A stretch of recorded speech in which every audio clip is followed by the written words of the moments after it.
ओम श्री गणेशाय नमः। जय श्री कृष्ण मेरे प्यारे दर्शकों, आज नवरात्रि का 5वां दिन है। आज माँ स्कंद माता को ये दिन समर्पित है। ये नवरात्रि में हम माँ दुर्गा की कथाएं सुन रहे हैं। पूरे ध्यान से, मन से, प्रसन्न चित मन से कथा सुनिएगा। माँ जरूर हम पर अपनी कृपा बरसाएंगी। एक बार प्रेम से बोलो, जय माँ दुर्गा, जय भवानी, जय माँ स्कंद माता। या देवी सर्वभूतेषु मानव दुर्गा रूपेण संस्थिता। नमस्तश्री नमस्तश्री नमस्तश्री नमो नमः। सिंहासन गता नित्यं पद्मा सत्करदक्या। शुभदास्तु सदा देवी स्कंद माता यशस्विनी। जो नित्य सिंह पर विराजमान है और अपने दोनों हाथों में कमल पुष्प धारण करती है, वे यशस्विनी स्कंद माता दुर्गा देवी हमेशा हमारा कल्याण करना। हरे कृष्ण। शारदीय नवरात्रि कई पावन दिनों में माँ दुर्गा के भिन्न भिन्न स्वरूप की आराधना करते हुए आज हम नवरात्रि के 5वें दिन पर पहुंच गए। हे प्रथम नवरात्रि को देवी शैलपुत्री, द्वितीय दिन ब्रह्मचारिणी, तृतीय दिन चंद्रघंटा और चतुर्थ दिन देवी कुष्मांडा तथा 5वें दिन देवी स्कंद माता की पूजा की जाती है। आज नवरात्रि के 5वें दिन माँ दुर्गा के पंचम स्वरूप माँ स्कंद माता की उपासना की जानी चाहिए। स्कंद कुमार यानी कि कार्तिकेय की माता होने के कारण इन्हें स्कंद माता कहा जाता है। माता का स्वरूप अत्यंत ममतामय है। उनकी गोद में भगवान स्कंद बाल रूप में विराजित है। देवी की 4 भुजाएं हैं। दाई तरफ की ऊपर वाली भुजा में माता स्कंद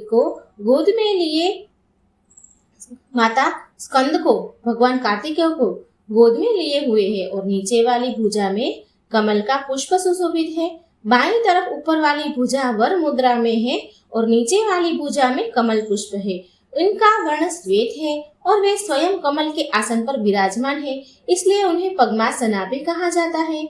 माँ स्कंद माता को गौरी, माहेश्वरी, पार्वती और उमा नाम से भी जाना जाता है। माँ का वाहन सिंह है। माँ दुर्गा का यह स्वरूप ममता की मूर्त माना जाता है। उनके गोद में भगवान स्कंद यानी कार्तिकेय स्वामी विराजित है।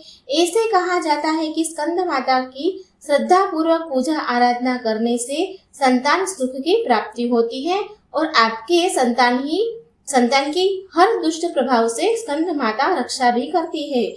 जो निसंतान दंपति हैं, उन्हें आज के दिन स्कंद माता की विशेष पूजा अर्चना करनी चाहिए, आराधना करनी चाहिए। उससे संतान सुख प्राप्ति की कामना करनी चाहिए। तो आइए जानते हैं कि स्कंद माता की पूजा विधि और महत्व क्या है।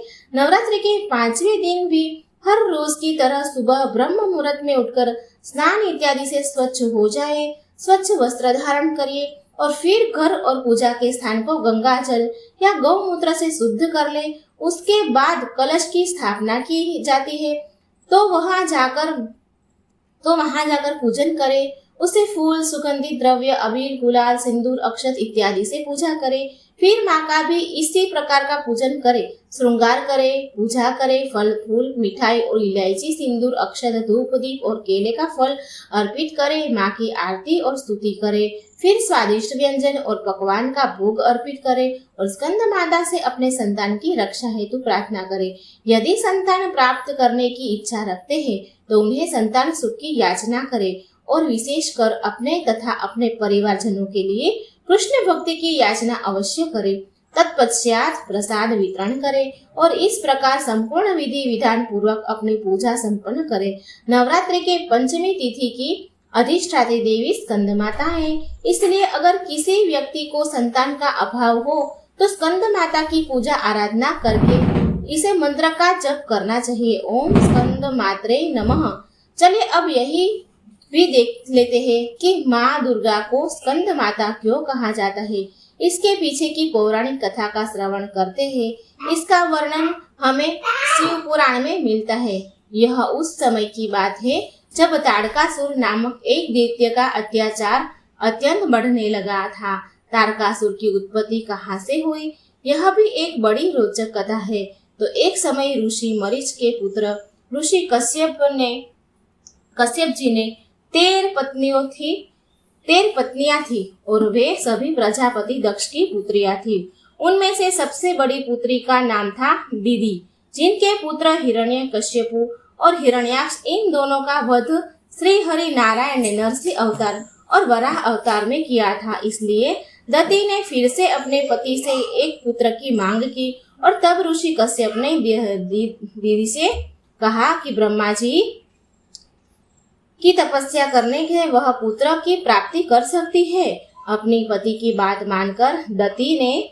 ऐसे ही किया। उनकी तपस्या की कारण ब्रह्मा जी के वरदान से कारण स्वरूप उन्हें एक पुत्र की प्राप्ति हुई, जिनका नाम वज्रा था और वह अत्यंत बलशाली और पराक्रमी था। उसने अपने बल से इंद्र को भी परास्त किया था और उन सब को बंदी बना लिया था। लेकिन ब्रह्मा जी के समझाने पर भी उसने सभी देवताओं को मुक्त कर दिया और फिर सात्विक भाव से अपना जीवन व्यतीत करने लगा। किंतु उसकी पत्नी वैरागी शुद्ध हृदय वाली नहीं थी। उसने अपने पति को एक अत्यंत बलशाली पुत्र की मांग की, जो तीनों लोक में अपना आधिपत्य स्थापित कर सके।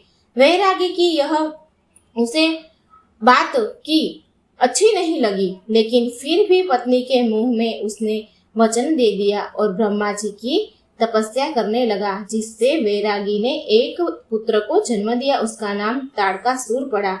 उसने अपने अत्याचारों से चारों ओर उत्पात मचा रखा था और तीनों लोकों में अपना आधिपत्य स्थापित करने हेतु उसने ब्रह्मा जी की तपस्या भी की। उसकी तपस्या से प्रसन्न होकर ब्रह्मा जी ने उसे वरदान मांगने को कहा और तब उसने अमृतत्व का वरदान मांगा। ब्रह्मा जी ने कहा कि यह तो मेरे लिए भी संभव नहीं है, इसलिए कुछ और मांगो। तो उसने अपनी कुबुद्धि का उपयोग किया और कपट पूर्वक भगवान शिव के पुत्र के हाथों उसकी मृत्यु हो, यह वरदान मांग लिया। उसने सोचा कि महादेव तो वैरागी है, तो उनको तो पुत्र होने का कोई प्रश्न ही नहीं उठता, जिससे वह अपने आप ही अमर हो जाएगा, क्योंकि महादेव तो हर पल तपस्या में लीन रहते हैं और वे कभी माता पार्वती से विवाह करने वाले नहीं थे। ऐसा उसने सोचा। उसने वरदान में महादेव के पुत्र के हाथों की उसकी मृत्यु मांगी और यह सुनकर ब्रह्मा जी ने भी तथास्तु कह दिया। वरदान पाकर तारकासुर अत्यंत दुष्ट हो गया। अपने बल पर सभी देवता को हराकर उसने देवताओं का अधिकार छीन लिया। इतना ही नहीं, उन सबको स्वर्ग से भी निकाल दिया। अब तारकासुर के अत्याचारों से दुखी सभी देवता ब्रह्मा जी के पास आए और उनको लेकर वे श्री हरि विष्णु की शरण में गए। उनसे प्रार्थना की कि वे उन्हें उसे दुखद स्थिति से बाहर निकाले। तब भगवान विष्णु ने उन्हें सांत्वना देते हुए कहा कि माता सती ने अपना पूर्व जन्म ले लिया है और वे पर्वतराज हिमालय की पुत्री के रूप में जन्म ले चुकी है।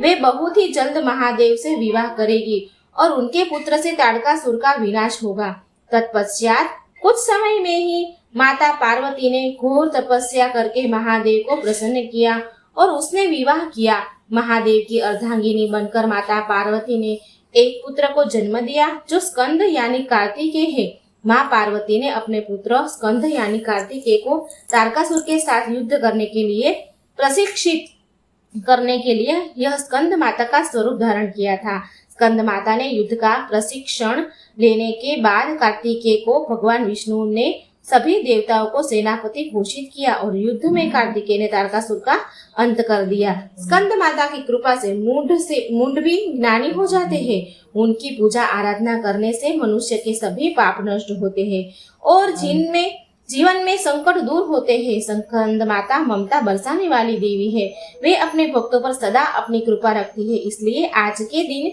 उसके विशेष रूप से पूजा आराधना करनी चाहिए। उनसे हमारे परिवार की सुरक्षा और संतान सुख की सुरक्षा के साथ साथ अपनी भक्ति की सुरक्षा हेतु भी प्रार्थना करनी चाहिए, क्योंकि वर्तमान समय में चारों ओर माया का प्रभाव दिन प्रतिदिन फैलता जा रहा है। ऐसे में अपने वैदिक सनातन संस्कृति को जीवंत रखना, उसे आगे बढ़ाना अत्यंत मुश्किल कार्य हो जाता रहा है। तो आज के दिन हम माता स्कंद माता से यही प्रार्थना करते हैं कि वे हमें ऐसी शक्ति और सद्बुद्धि प्रदान करें जिससे हम इस भौतिक संसार से मुक्त हो पाए और जीवन रहते हुए हम अपने सनातन वैदिक धर्म का पालन करते रहे, उसका प्रचार भी करते पाए और उसे अपने आने